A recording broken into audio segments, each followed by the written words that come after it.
చూపవమ్మా.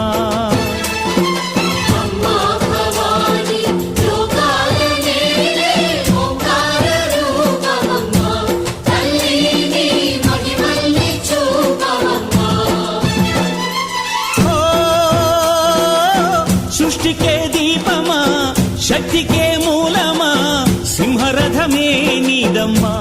అమ్మ దుర్గమ్మ భక్తులను దీవించుమా.